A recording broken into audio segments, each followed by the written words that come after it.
ছোটবেলা থেকে আমরা যত পরীক্ষা দিয়েছি তার সবগুলোতেই আমাদের উত্তর খুঁজতে হয়েছে।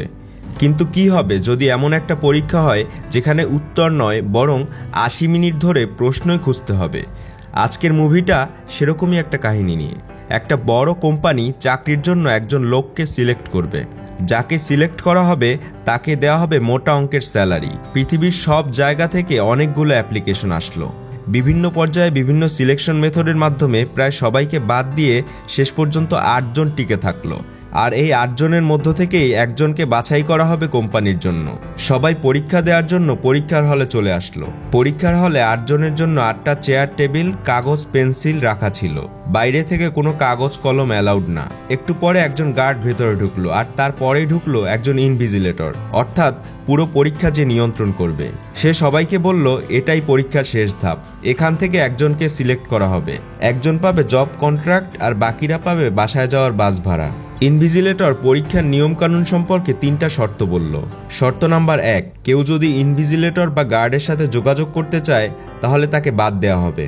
শর্ত নাম্বার ২, কেউ যদি নিজের প্রশ্নপত্র কোনোভাবে নষ্ট করে তাহলে তাকে বাদ দেওয়া হবে। শর্ত নাম্বার ৩, কেউ যদি কোনো কারণে রুম থেকে বাইরে যায় তাহলেও তাকে বাদ দেওয়া হবে। শেষে ইনভিজিলেটর বলল এনি কোয়েশ্চেন্স, মানে কারো আর কিছু জানার আছে কিনা। টাইমার স্টার্ট করে সবাইকে বেস্ট অফ লাক বলে ইনভিজিলেটর বেরিয়ে যায়। সবাই নিজের কোশ্চেন পেপার ওলট পালট করে দেখলো আর কিছু পাওয়া যায় কিনা, কিন্তু কিছুই দেখতে পেল না। সবাই যখন কনফিউজড তখন একজন ক্যান্ডিডেট লেখা শুরু করলো কেন সে এই পদের জন্য যোগ্য।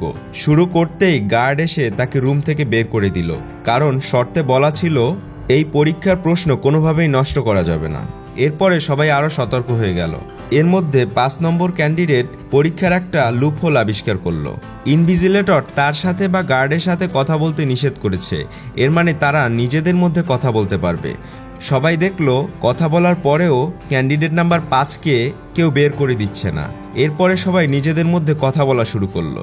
সবাই বুঝতে পারলো পরীক্ষাটা আসলে উত্তর খুঁজে বের করার না, বরং প্রশ্ন খুঁজে বের করার। ক্যান্ডিডেট ৫ বলল প্রশ্ন খুঁজে বের করতে নিজেদের হেল্প করতে হবে। অনেক তর্ক বিতর্কের পরে তারা সবাই একসাথে প্রশ্ন খুঁজে বের করতে রাজি হয়ে গেল। যেহেতু এটা একটা হাইলি কম্পিটিটিভ পরীক্ষা, তাই কেউই নিজের নাম বলতে চাইল না।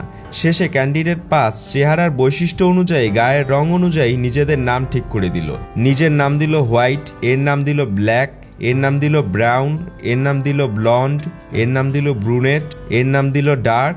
আর যেহেতু সামনে থাকা ক্যান্ডিডেট কারো কথায় কোনো রেসপন্স করছিল না, তাই তার নাম দিল ডেফ, মানে যে কানে শুনতে পায় না। এরপরে হোয়াইট দেখা শুরু করলো কি কি করলে তাদের এক্সাম হল থেকে বের করে দিবে না। সে উঠে দাঁড়িয়ে দেখলো কেউ তাকে বের করছে না, তার মানে উঠে দাঁড়িয়ে চলতে ফিরতে তাদের কোনো নিষেধ নেই। ব্রুনেট বলল হয়তো প্রশ্ন এই কাগজেই লেখা আছে, কিন্তু তারা সেটা দেখতে পাচ্ছে না। এরপরে একজন একজন করে তাদের পেপার লাইটের উপর ধরলো, যদি সেখান থেকে কোনো ক্লু পাওয়া যায়, কিন্তু কিছুই পাওয়া গেল না। ব্লন্ড বলল হয়তো পেন্সিল দিয়ে কাগজটার উপর দাগালে প্রশ্ন ভেসে উঠবে, কিন্তু ব্ল্যাক মনে করিয়ে দিল যদি কেউ নিজের পেপার নষ্ট করে তাহলে তাকে ডিসকোয়ালিফাই করা হবে। অবশ্য আরেকজনের পেপার নষ্ট করলে কোনো সমস্যা হবে না, যেহেতু একজনকে বের করে দেওয়া হয়েছে, তাই তার পেপারের উপর দাগাতে সবাই রাজি হয়ে গেল। কিন্তু সেখান থেকেও কিছু পাওয়া গেল না। হঠাৎ ব্লন্ড আবিষ্কার করলো যে এই রুমে ইমার্জেন্সি লাইটের ব্যবস্থা আছে, অর্থাৎ এখন যে লাইট জ্বলছে সেটা বন্ধ হলে ইমার্জেন্সি লাইট জ্বলে উঠবে। কিন্তু যে লাইটগুলো জ্বলছে তা নিভানোর একটাই পথ হচ্ছে ভেঙে ফেলা। সমস্যা হচ্ছে কয়েকজন রাজি হচ্ছিল না, কারণ যদি এই লাইট বন্ধ করে দেওয়ার পরে ইমার্জেন্সি লাইট না জ্বলে তাহলে পুরো ঘর অন্ধকার হয়ে যাবে। যাই হোক, নিজেদের মধ্যে ভোটাভুটি করে লাইট ভাঙার ব্যাপারে সবাই রাজি হয়ে যায়। এরপরে সবাই মিলে লাইটগুলো ভেঙে ফেললো এবং ভাঙার পরে সেখানে নীল আলো জ্বলে উঠল। সেই আলোতে সবাই তাদের প্রশ্নগুলো চেক করেও অন্যরকম কিছুই দেখতে পেল না। এই সময়ে ব্ল্যাক একটা লাইট ভেঙে বুঝতে পারলো লাইটের আরো একটা স্তর আছে এখানে। এরপরে সবাই নীল লাইটগুলো ভেঙে নতুন স্তর বের করে ফেললো, কিন্তু তাতেও প্রশ্নের কোনো ক্লু পাওয়া গেল না। এমন সময় ডেভ কিছু একটা বলার চেষ্টা করে, কিন্তু হোয়াইট সেটাকে কোনো গুরুত্ব দেয় না। নিজেদের মধ্যে কথা বলতে বলতে সবাই দেখলো ডার্ক এই কোম্পানির সম্পর্কে সবার থেকে বেশি জানে। ডার্ক জানালো এই কোম্পানি এমন একটা ঔষধ বানাতে সফল হয়েছে যেটা তাদের একটা বড় কোম্পানি হিসাবে নিজেদের প্রতিষ্ঠিত করেছে। এই কোম্পানির সিইও একজন অ্যাসিস্ট্যান্ট হায়ার করতে চাচ্ছে, যাতে সে তার হয়ে সব কাজ করতে পারে। সবাই নিজেদের মধ্যে কথা বলছে, কাজের কাজ কিছুই হচ্ছে না। এমনটা দেখে ব্রুনেট গার্ডের পকেট সার্চ করতে শুরু করে দিল। সেখানে একটা লাইটার খুঁজে পেল। এরপরে ব্রুনেট বলল, হয়তো আগুন জ্বালিয়ে ইমার্জেন্সি পানির সেন্সর থেকে পানির পরিবর্তে এমন কিছু পড়বে যাতে এই পেপারের মধ্যে ছবির মতো কিছু ভেসে উঠবে। আগুন জ্বালানোর জন্য সবাই যখন একত্রে দাঁড়িয়েছে তখন দেখা যায় ডেভ ওখানে না গিয়ে টাইমারের কাছে দাঁড়িয়ে আছে। ওদিকে ব্রুনেট লাইটার জ্বালিয়ে সেন্সরের সামনে ধরলেও পানির কোনো সিগন্যাল আসলো না। সে বুঝতে পারলো এমন কিছু একটা দরকার যেটা পুড়িয়ে বড় আগুন তৈরি করা যায় যাতে সেন্সর কাজ করা শুরু করে।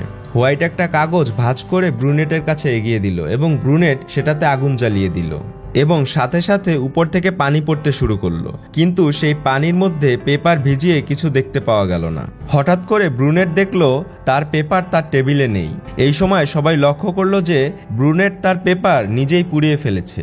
এখানে হোয়াইট ট্রিক করে ব্রুনেটের প্রশ্ন ভাঁজ করে তার কাছে দেয় পোড়ানোর জন্য এবং ব্রুনেট না জেনেই নিজের পেপার নিজেই পুড়িয়ে ফেলে। তখনই গার্ড এসে তাকে এক্সাম হল থেকে বের করে দিল।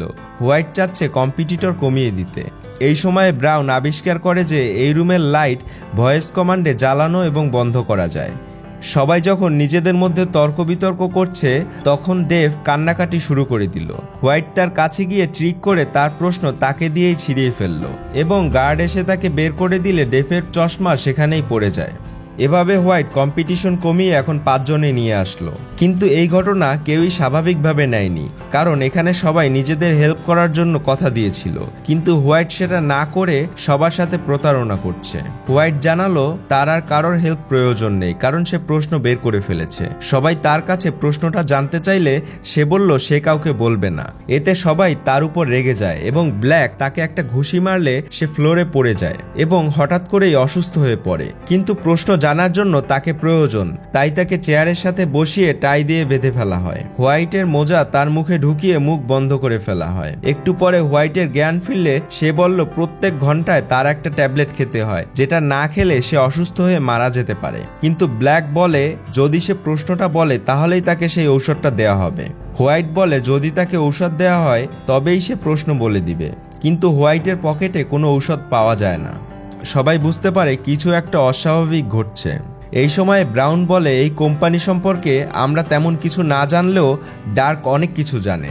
ডার্কের কথায় কোম্পানি সম্পর্কে এমন অনেক কিছু জানা গিয়েছে যেটা অন্য কোথাও থেকে কেউ জানতে পারেনি।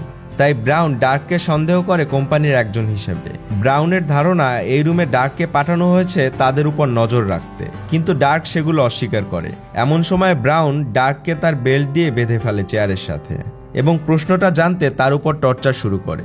এক পর্যায়ে ডার্ক স্বীকার করে যে সে এই কোম্পানিতে চাকরি করে, কিন্তু এই পজিশনে সেও অন্য সবার মতো অ্যাপ্লাই করেছে আর এই পজিশনের জন্য সিইও নিজেই ক্যান্ডিডেট সিলেকশন করবে।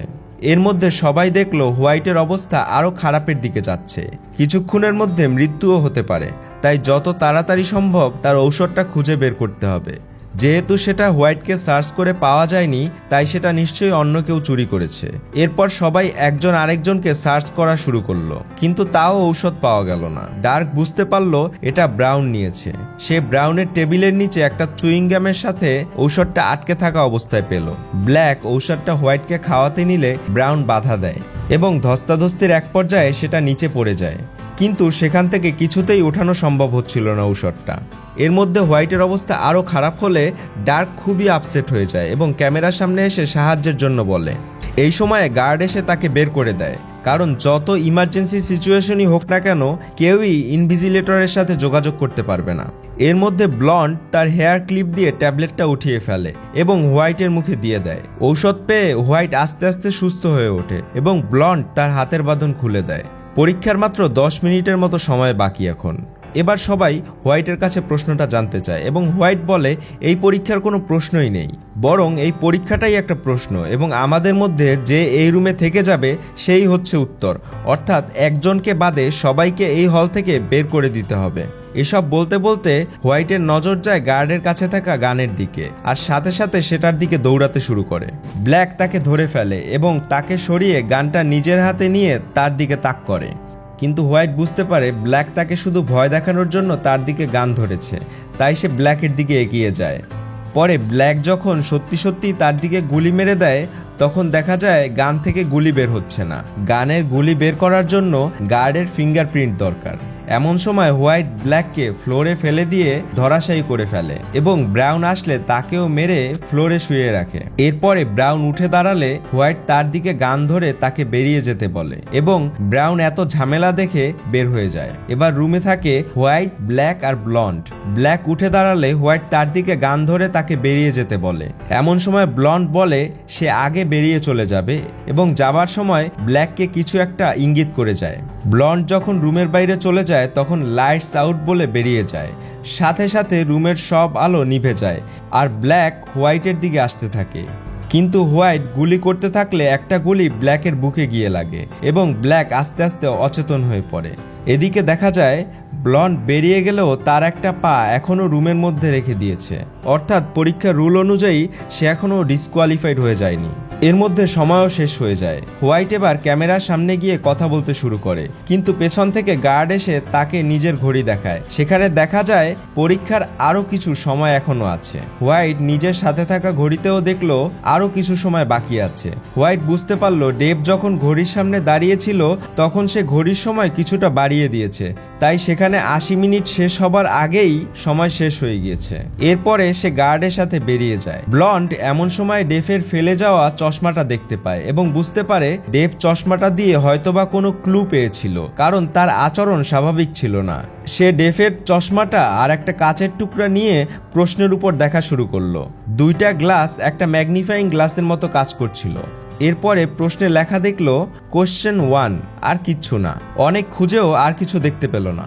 ব্লন্ড মনে করে দেখলো ইনভিজিলেটর তাদের পরীক্ষার নিয়ম কানুন বলে চলে যাওয়ার আগে জিজ্ঞাসা করেছিল এনি কোশ্চেন্স, মানে কারোর কোনো প্রশ্ন আছে কিনা। তার মানে এটাই হচ্ছে এই পরীক্ষার প্রশ্ন, আর তার উত্তর হচ্ছে নো, অর্থাৎ কোনো প্রশ্ন নেই। ব্লন্ড দেখলো ডেভ রুমের মধ্যে ঢুকেছে, কিন্তু টাইম শেষ হওয়ার আগে কারোর এই এক্সাম হলে ঢুকতে পারার কথা না। তার মানে যাকে ডেভ বলা হয়েছে সে আসলে সাধারণ কেউ না, বরং কোম্পানির বড় কোনো কর্মকর্তা। সময় শেষে ইনভিজিলেটর আসলে ব্লন্ড তাকে প্রশ্নের উত্তর দিল এবং ইনভিজিলেটর তাকে জানালো সে চাকরিটা পাচ্ছে, কারণ তার উত্তর সঠিক হয়েছে।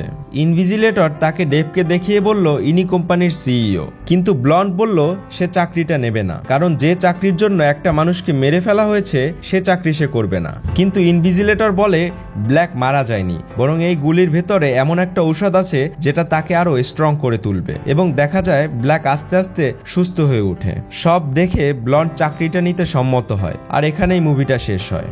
মুভিটা কেমন লাগলো সেটা কমেন্ট করে জানাতে ভুলবেন না, আর ভালো লাগলে অবশ্যই সাবস্ক্রাইব করে রাখুন এরকম আরো কাহিনী জানতে। আজকের মতো বিদায়।